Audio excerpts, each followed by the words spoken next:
Everybody, welcome back. We're going to talk now about naming and writing the formulas for ionic compounds that contain polyatomic ions. This is roughly sections 4.10 and 4.11 in your textbook.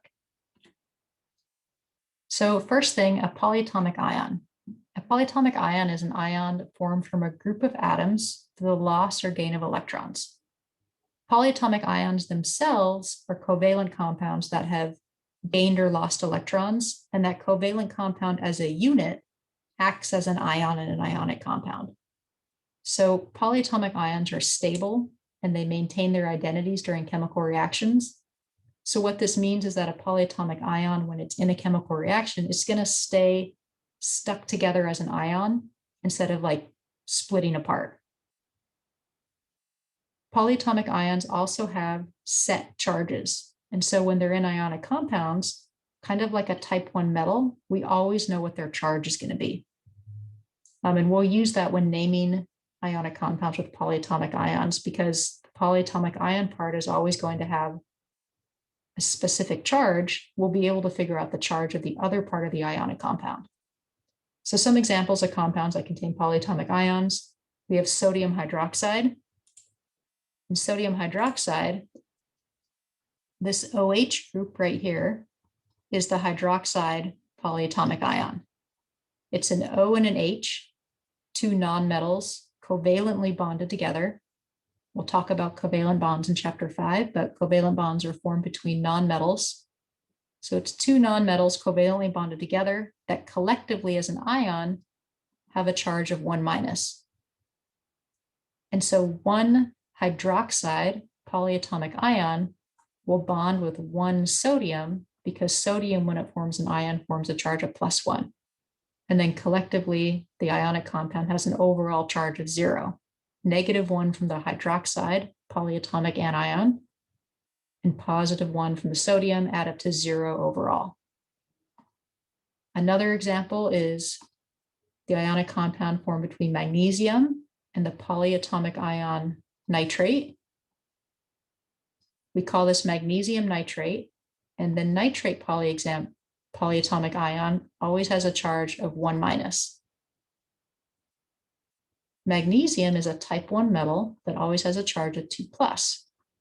So when magnesium and the nitrate polyatomic anion form a bond, it takes two nitrates to bond with one magnesium, because two nitrates, and they each have a charge of -1, equals a total charge of 2- from the anion, to add up to 0 when you add in the positive charge from the cation to make this a net neutral ionic compound.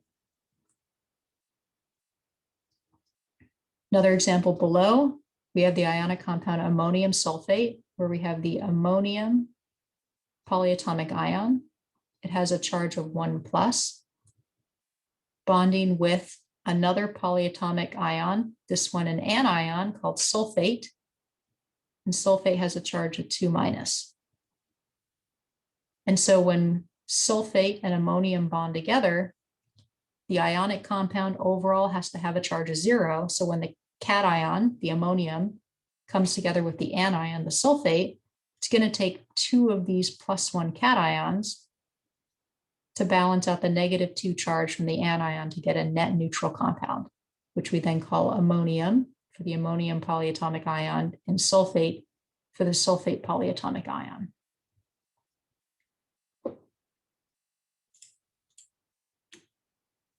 So this is a table from your textbook. It's table 4-3. These are the most common polyatomic ions we're going to be dealing with in this class.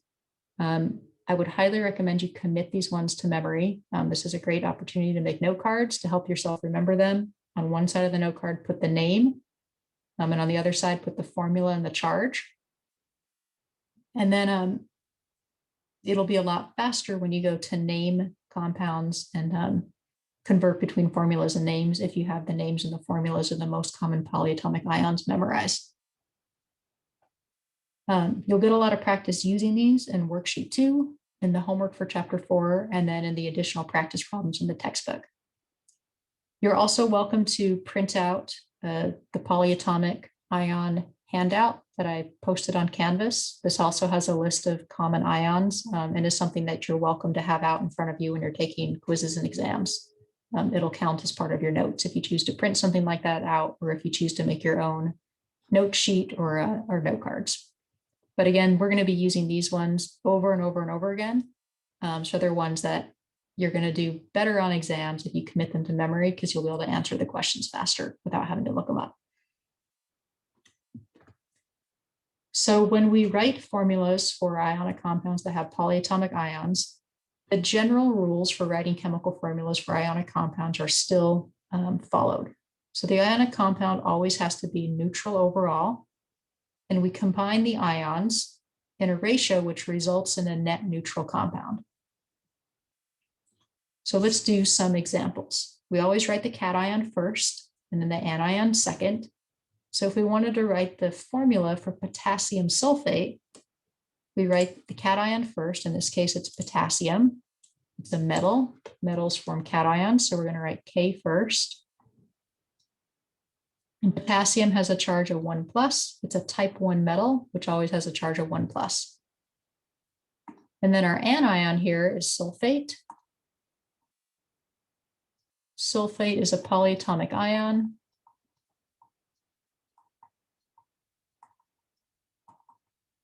With a charge of 2- and a formula of SO4. So now we need to combine these two ions, the potassium ion and the sulfate ion, in a ratio so that their charges add up to 0. So if we have K, and it has a charge of 1+ times a certain number of those, plus sulfate, that's our anion, it has a charge of 2- times a certain number of those, equals 0. So you can do the same crisscross method as before, where if you bring the 2 down here, and then the 1 down here, that will give you your ratio that these ions have to combine in to achieve charge neutrality. So if we have 2 potassiums, that gives us a charge of 2+ overall. And if we have 1 sulfate, that gives us a charge of 2-. And when you add those together, you get an overall neutral compound.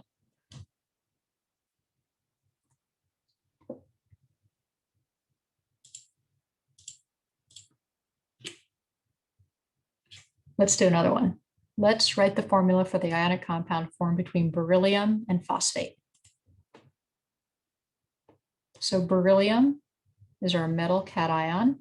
So we write Be first. And then phosphate is a polyatomic ion.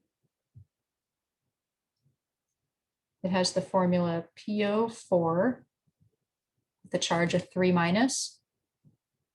So if we write PO4 as a charge of 3-, beryllium is in the second column of the periodic table. It's going to have a charge of 2+. So we now need to combine these ions in ratios so that overall the charge of this compound equals 0. Again, you can use the crisscross method. 3 goes here,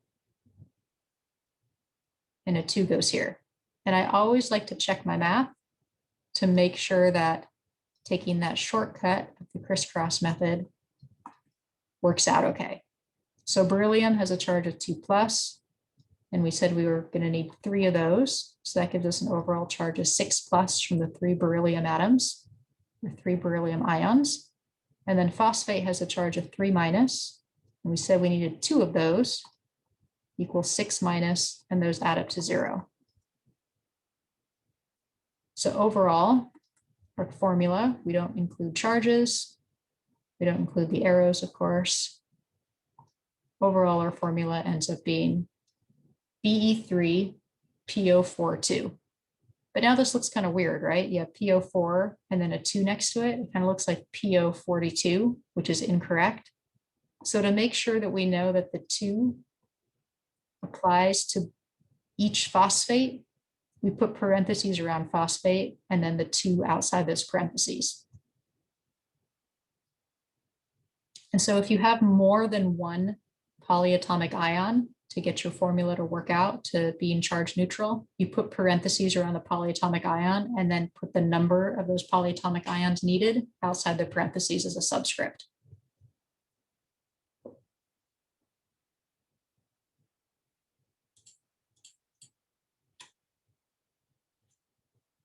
So when you name ionic compounds that contain polyatomic ions, you're going to name them the same way as we talked about before, using the type 1 versus type 2 metal naming system. So if you have a type 1 metal, you name the metal cation and then the base name of the anion with an IDE ending. If your anion, instead of being a non-metal anion, is a non-metal, is a negatively charged polyatomic ion, you just sub in the name of the polyatomic ion wherever it occurs. So let's say we had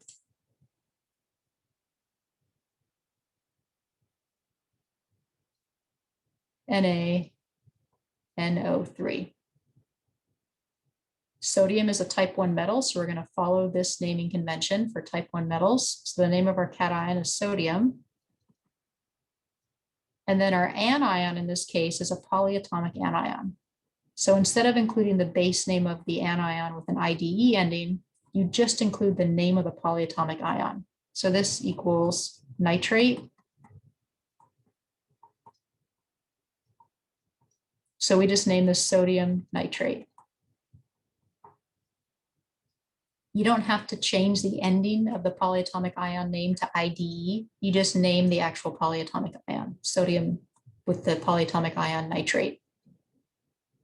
If we have a type 2 metal, let's say we're naming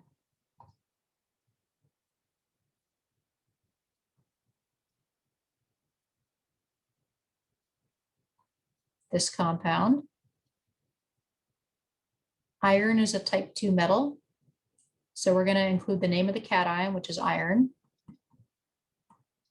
We're going to need Roman numerals to tell us the charge of that iron. And then in place of the name of the anion nonmetal, we just name the polyatomic ion that the iron is bonded to. So SO4 is sulfate.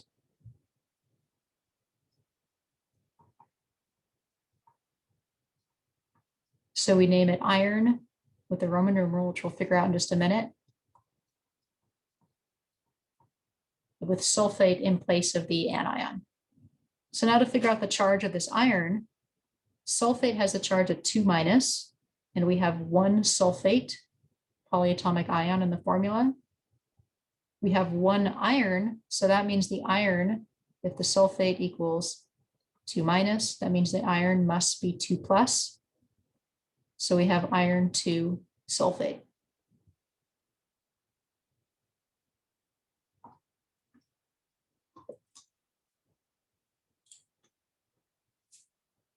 So some more examples. For example, if you name KNO3, its cation K+ is potassium. So you would name potassium first. Potassium is a type 1 metal, so there's no Roman numerals needed. And then the anion in this ionic compound is nitrate. So nitrate is the second part of the name. Next example, if you have FeOH2, iron is a type 2 metal, so it's going to get Roman numerals. So you'd name this iron and then leave room for your Roman numerals in parentheses. And then this polyatomic ion is hydroxide. OH-. So each hydroxide has a charge of -1. So if we look at the math of this to make sure it adds up to 0, we don't know the charge on iron, but we know we have one of those atoms. Hydroxide has a defined charge of 1-, and we have 2 of those atoms because of the 2 subscript here. So we have 2-. They have to add up to 0. So our positive charge must be 2+. We have 1 of those, so that 1 iron atom must have a charge of 2+.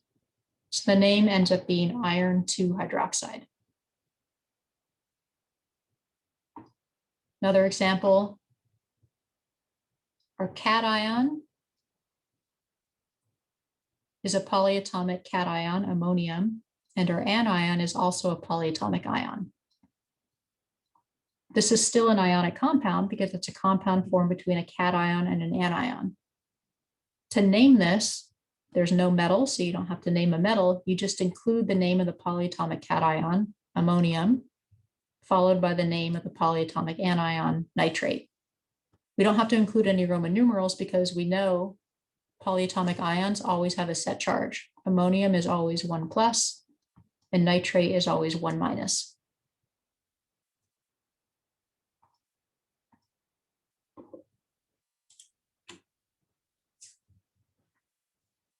There are trends in how polyatomic ions are named. And so many polyatomic ions are what we call oxyanions. This is an anion that contains oxygen. So anytime you see a polyatomic ion that has oxygen in it, its special name is an oxyanion.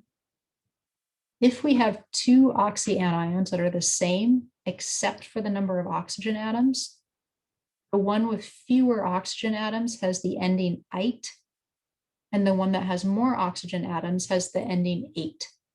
So for example, the polyatomic ions nitrite and nitrate, I used to get these ones mixed up all the time. I would forget which one was which because they're almost the same. They both have one nitrogen.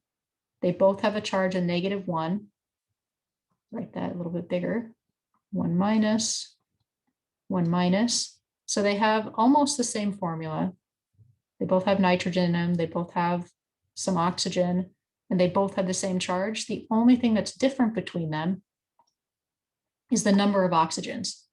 Nitrite has 2 oxygens and nitrate has 3. So in this case, this is an oxyanion series. Everything is the same between these two except for the number of oxygens. The charges are the same. The rest of the formula is the same. So when we name these, the only difference in the name is that the one that has fewer oxygens ends in -ite, and the one that has more oxygens ends in -ate. So you have nitrite, 2 oxygens, and nitrate, 3 oxygens. Another common series that you'll see over and over again is the sulfite and sulfate series. They're identical polyatomic ions except for the number of oxygens. So sulfite has 3 oxygens and sulfate has 4 oxygens. If you remember polyatomic ions using the ites and ates, it means that you only have to really memorize one in each series, and then you automatically know the other one. So for me, we work with nitrate all the time in this class. It's one of the most common polyatomic ions. So I always remember nitrate as NO3, and that if I see nitrite, it's exactly the same, but it has 1 less oxygen. And same thing for sulfate. Sulfate is incredibly common. We work with it all the time. So if I can remember sulfate has 4 oxygens, SO4, 2-, then if I happen to see sulfite, it's not as common, but you'll see it on occasion. It's the same as sulfate, but with 1 less oxygen.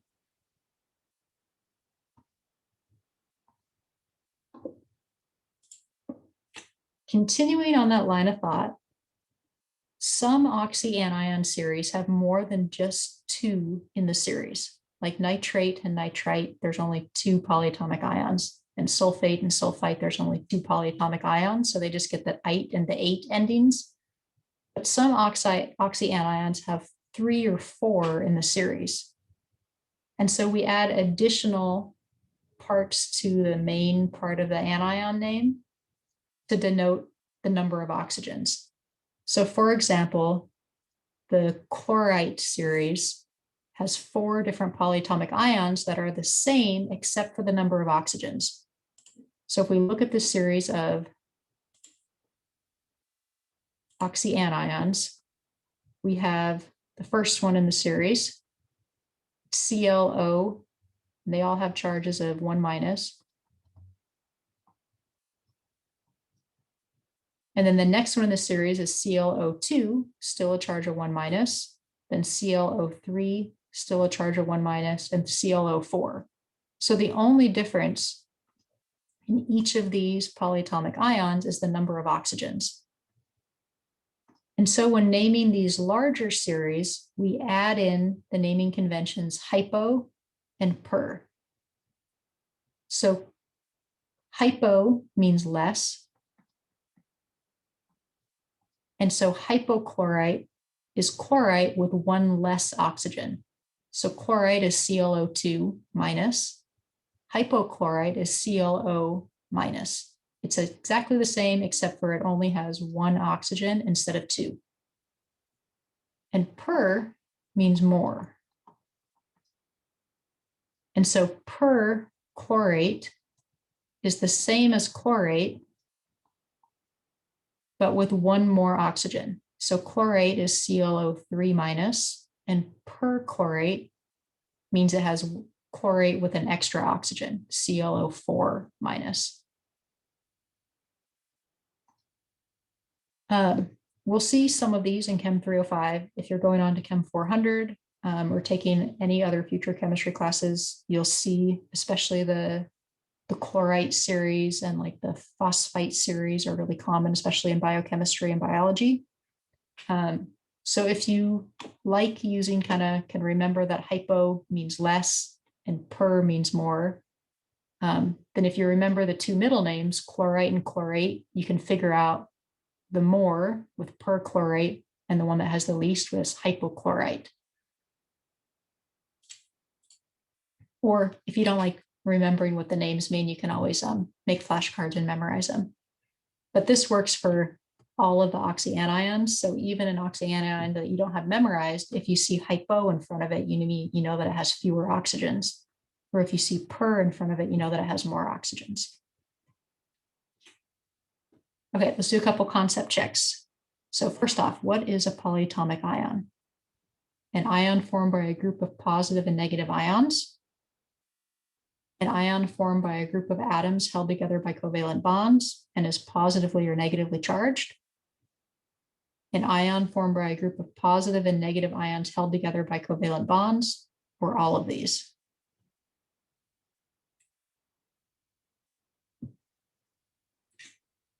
So a polyatomic ion is formed from a group of atoms, and the atoms within a polyatomic ion are held together by covalent bonds, meaning that they're all nonmetals. We look at a few examples, we can just verify this to convince yourself that polyatomic ions are made by nonmetals like SO4, 2-, all nonmetals. So it's a group of atoms. It's held together by covalent bonds because covalent bonds are made by nonmetals.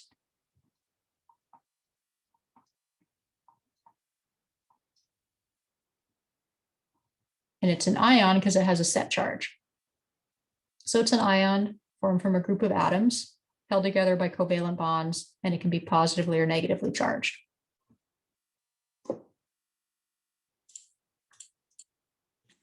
Another one, what is the correct chemical formula for the combination of ammonium and carbonate ions?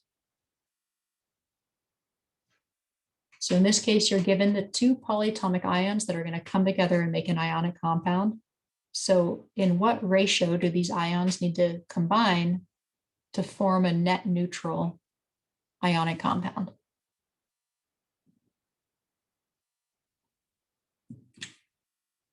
You should get answer C for this one. How we arrive there is we have ammonium as our cation, has a charge of 1+. We have carbonate as our anion, it has a charge of 2-. So when these two ions come together, they have to combine in a ratio of 2 ammonium ions for every 1 carbonate ion. So that resulting formula is NH4 2CO3, which is option C.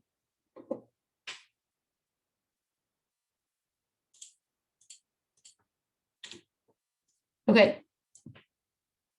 The next section is going to be a bunch of practice problems naming ionic compounds. It's going to be practice problems from the last few sections that we've covered, naming ionic compounds with type 1 metals, naming ionic compounds with type 2 metals, and naming ionic compounds with polyatomic ions.